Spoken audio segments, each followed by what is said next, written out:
మోకాల నొప్పులకు ఎటువంటి సర్జరీ లేకుండా ఎపియాన్ పెయిన్ క్లినిక్ అందిస్తున్న అత్యాధునిక చికిత్స. హలో ఎవ్రీవన్, మీరు చూస్తుంది సుమన్ టీవీ. నేను మీ కీర్తి. క్యాన్సర్, వామ్మో పదం వింటేనే చాలా భయంగా ఉంది. చాలా ప్రామినెంట్ అండ్ చాలా కామన్గా వినిపిస్తున్న డిజీజ్ అయిపోయింది. అండ్ స్పెషల్గా ఈ వీడియోలో మనము అసలు haves and have nots of cancer disease, అంటే చాలా రకాల ఇన్ఫర్మేషన్ మనకి ఇప్పుడు మార్కెట్లో కనిపిస్తూ ఉంది. ఇది తినాలి, ఇది తినకూడదు, ఇదే తినాలి, దీనివల్ల వస్తుంది, దానివల్ల వస్తుందని. ఈ వీడియో ద్వారా మీకు గన్ షాట్ ఆన్సర్ దొరుకుతుంది. బికాస్ నా ఎదురుగుండా కూర్చున్నారు ప్రముఖ ఆంకాలజిస్ట్ డాక్టర్ మోహన్ వంశీ గారు. నమస్తే సార్. నమస్తే అండి. Sir, as I just said, చాలా మోస్ట్ కామన్ డిసీజ్ అండ్ చాలా ప్రామినెంట్ అయిపోయింది. ఆఫ్టర్ కరోనాతో అసలు ఎక్కడో విన్న దాని గురించి చాలా తరచుగా వింటున్నట్టుగా అనిపిస్తుంది sir. Different types of cancers. అసలు ఎలా తెలుసుకోవాలి సార్, మన జీన్లో ఉందా లేదా? Blood test, simple blood test. Okay, ఆ అనుమానం అసలు ఎప్పుడు రావాలి? ఇప్పుడు నేనున్నాను, నాకు అనుమానం అంటే ఇండికేషన్ మీకు మీ దగ్గర ఫ్యామిలీలో మీ own family members, first degree రిలేటివ్స్లో ఓవేరియన్ క్యాన్సర్ పేషెంట్, ఎంగేజ్లో ఓవేరియన్ క్యాన్సర్ రావటం, ఎంగేజ్లో బ్రెస్ట్ క్యాన్సర్ రావటం, బైలేటరల్ బ్రెస్ట్ క్యాన్సర్ రావటం, మేల్ బ్రెస్ట్ క్యాన్సర్ రిలేటివ్ ఉండటం. మేల్ ఎస్ మెన్లో క్యాన్సర్ వస్తుంది breast cancer. Is it sir? Yes, 100%. నేను ఎక్కడో చదివాను కానీ అనుకున్నాను. లేదండి, మగవాళ్ళు కూడా బ్రెస్ట్ క్యాన్సర్ వస్తుంది. మన దగ్గర ఉన్నాయా sir? So many cases. Oh my God. Breast cancer రావడానికి ముఖ్యమైన risk factor feminine gender. But మెన్లో కూడా బ్రెస్ట్ గ్లాండ్స్ ఉంటాయి, ఎట్రోఫీ అయిపోతాయి, వాళ్ళలో కూడా క్యాన్సర్ వస్తుంది. సో అందుకని మెన్ కూడా వాళ్ళ నిప్పుల కింద, ఏరియాల కింద లంపు ఉన్నట్టయితే అశ్రద్ధ చేయకుండా ఆంకాలజిస్ట్ చూపించుకోవడం మంచిది. అండ్ ప్రోగ్నోసిస్ ఈ సేమ్, అర్లీగా డయాగ్నోస్ చేస్తే తొందరగా క్యూర్ అవడానికి అవకాశం ఉంది. మెన్లో ఫ్యాట్ ఉండదు కాబట్టి డైరెక్ట్గా మజిల్లోకి వెళ్ళిపోతుంది, సో తొందరగా పాకిపోతుంది. సో చాలా కేర్ఫుల్గా ఉండాలి. ఇవన్నీ చాలా ఇంపార్టెంట్ అండి.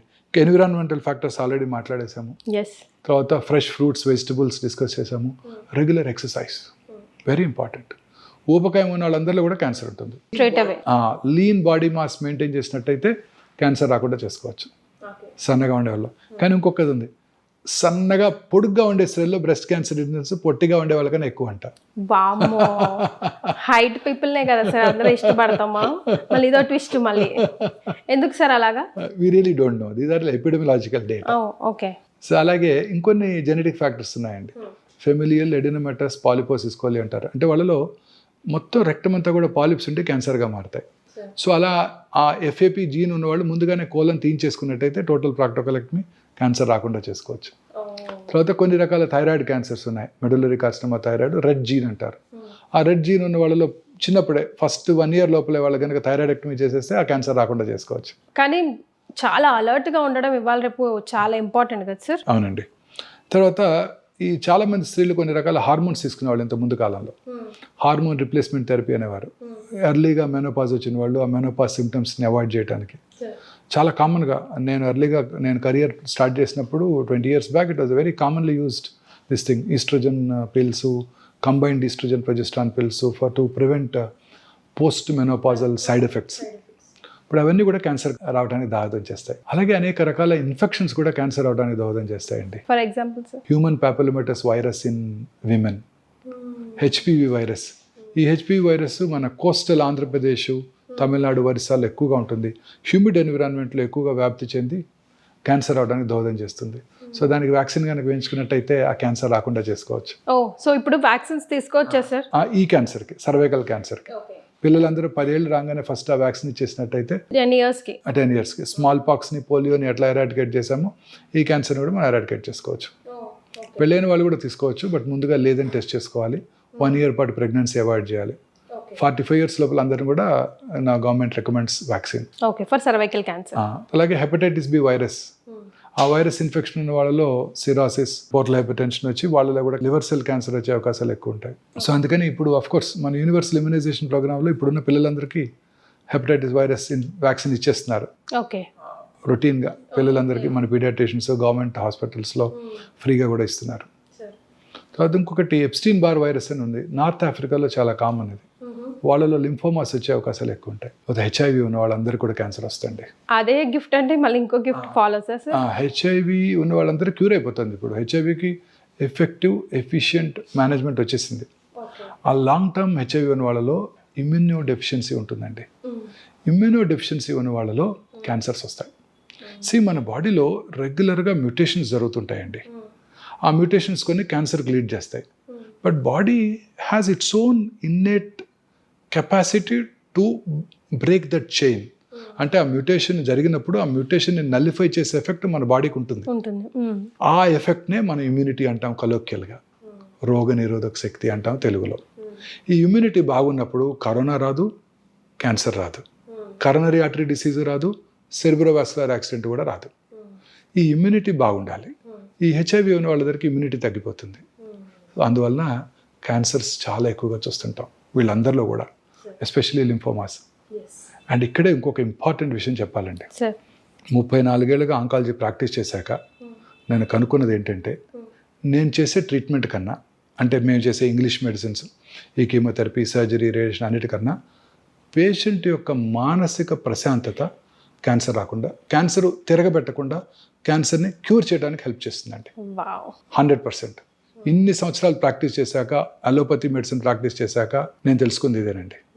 ఏంటంటే, నేను చేసే వైద్యం కన్నా, ఆంకాలజిస్ట్ చేసే వైద్యం కన్నా పేషెంట్ యొక్క మానసిక ప్రశాంతత, పేషెంట్ హ్యాపీగా ఉన్నట్టయితే వాళ్ళకి ఆ క్యాన్సరు తగ్గుతుంది, క్యాన్సర్ని క్యూర్ చేసుకుంటారు, క్యాన్సర్ తిరగబెట్టకుండా కూడా ఉంటుంది. చక్కటి ఎగ్జాంపుల్స్ చెప్తాను, వెరీ వెరీ ఇంపార్టెంట్. 8 ఏళ్ళుగా వస్తున్నారు ఒక కపుల్ నా దగ్గరికి, వైఫ్కి బ్రెస్ట్ క్యాన్సర్.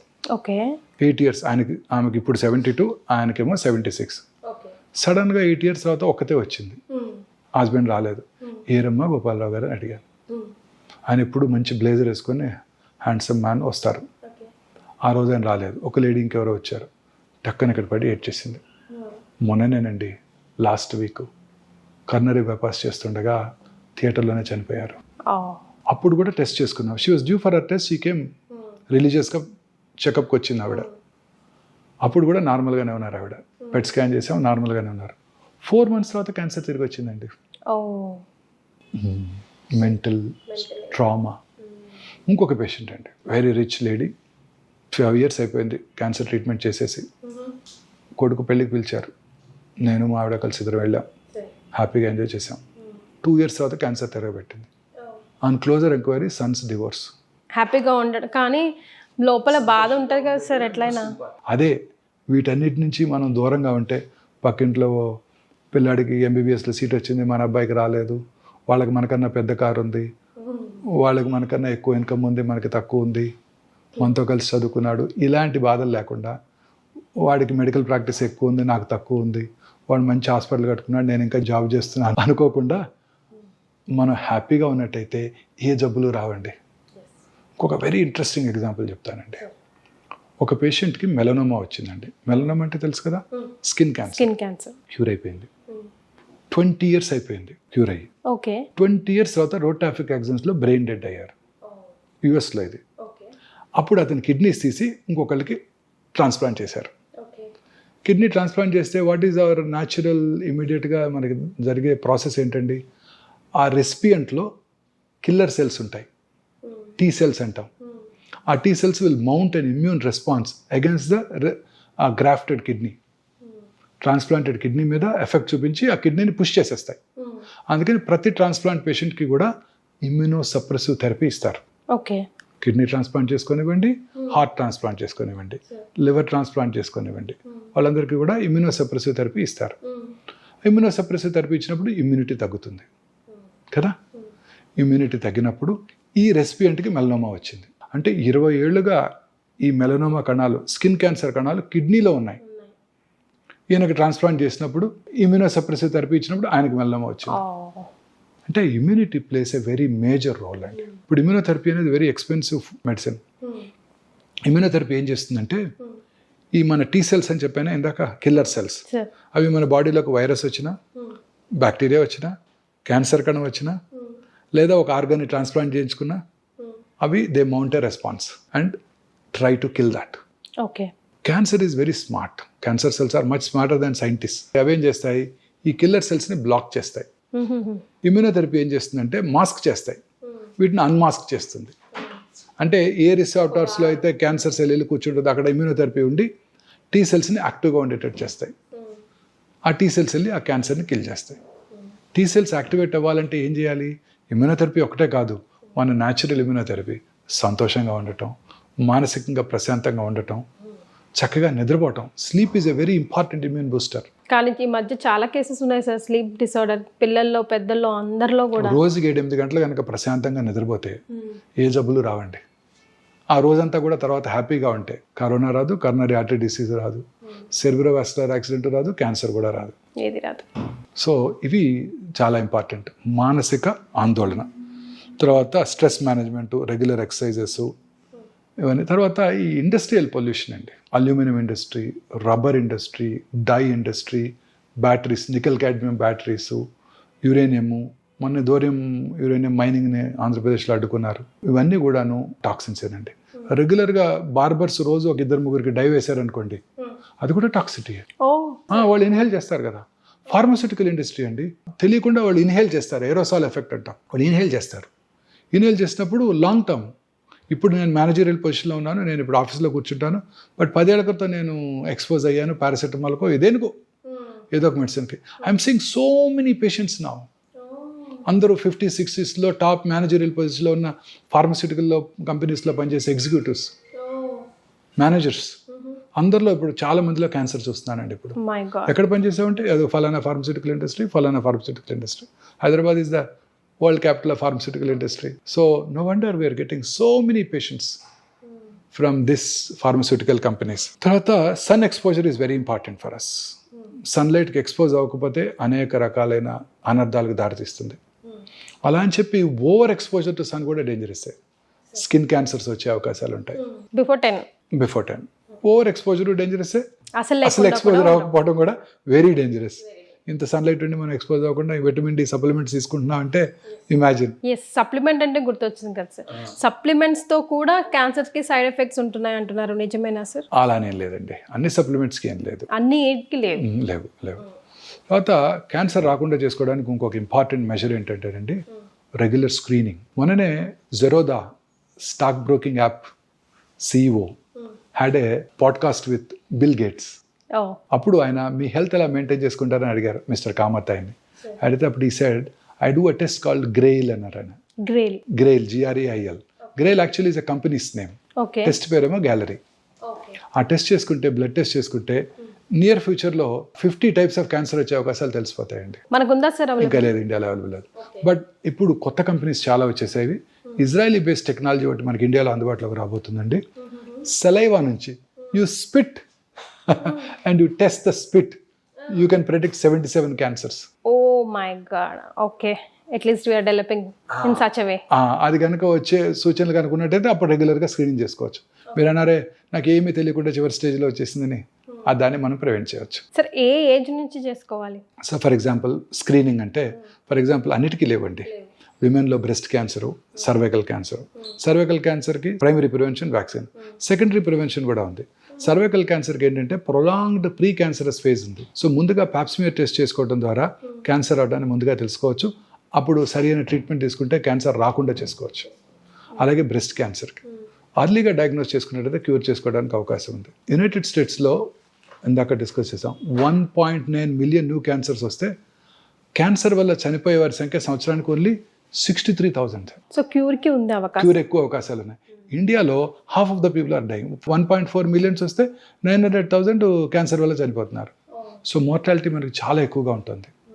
కారణం ఏంటంటే మనం లేట్గా డయాగ్నోస్ చేస్తున్నాం. సో బ్రెస్ట్ క్యాన్సర్ని మనం ఎర్లీగా గుర్తించాలంటే mammography screening very important. At risk groups ఉన్న వాళ్ళంతా కూడా 40 years నుంచి, రిస్క్ లేని వాళ్ళు 50 to 65 కనుక రెగ్యులర్గా డిజిటల్ మ్యామోగ్రఫీ చేయించుకోవడం ద్వారా అతి తక్కువ రేడియేషన్ ఎక్స్పోజర్తో మనం క్యాన్సర్ రావటాన్ని ముందుగా పసిగట్టవచ్చు. అలాగే క్రానిక్ స్మోకర్స్ అందరూ కూడా లో డోసేజ్ రేడియేషన్తో చేసే CT స్కాన్స్ అందుబాటులోకి వచ్చాయి. 20-30 ప్యాక్ ఇయర్స్ అంటే సంవత్సరాలు తాగిన వాళ్ళు ఈ 6 monthsకి ఒకసారి ఈ లో డోసేజ్ CT చెస్ట్ చేయించుకోవడం ద్వారా, CT చెస్ట్ స్క్రీనింగ్ చేసుకోవడం ద్వారా క్యాన్సర్ అవటాన్ని ముందుగా పసిగట్టవచ్చు. అలాగే పురుషుల్లో ప్రాస్టేట్ క్యాన్సర్ కామన్ క్యాన్సర్ అండి. Second commonest cancer in Indian men is prostate cancer now. Is it sir? Yes. సంవత్సరానికి ఒకసారి PSA టెస్ట్ చేసుకోవడం ద్వారా ఆ క్యాన్సర్ రావడాన్ని ముందుగా పసిగట్టవచ్చు, క్యూర్ అయిపోతుంది. Who is highly prone sir? As we grow old, తర్వాత rich individuals, urban individuals prostate cancer బాగా ఎక్కువ పడుతున్నారు. Second commonest cancer. ఇప్పుడు కాఫీ, టీ అండ్ సిగరెట్ ఇదొక ఫ్యాషన్ అయింది సార్, అది కూడా హైలీ డేంజరస్ ఉంటాయి కదా సార్ అసలు? అదే లాట్ ఆఫ్ దిస్ థింగ్ అంటే anything in moderation is good ma'am. Other than this tobacco and alcohol. సరే, ఇప్పుడు మనం కూర్చున్న ఈ సుదీర్ఘ చర్చలో ఫైనల్గా అసలు ప్రేక్షకులకి అరే నాయనా అని చెప్పాల్సి వస్తే ఏం చెప్తారు sir? Fresh fruits, vegetables, greens, ఆకుకూరలు ఎక్కువగా తీసుకుంటూ, క్యాన్డ్ ఫుడ్స్, ప్రాసెస్డ్ మీట్స్ వాటిని పూర్తిగా అవాయిడ్ చేస్తూ, అంటే స్విగ్గీ జొమాటో యాప్ తీసేయాలన్నమాట, అవాయిడ్ చేస్తూ, రెగ్యులర్గా ఎక్సర్సైజ్ చేస్తూ, సన్లైట్ కొంచెంగా ఎక్స్పోజ్ అవుతూ, ఊబకాయం లేకుండా లీన్ బాడీ మాస్ మెయింటైన్ చేస్తూ, దూరాల వాటికి దూరంగా ఉన్నట్టయితే క్యాన్సర్ నుంచి దూరంగా ఉండవచ్చు.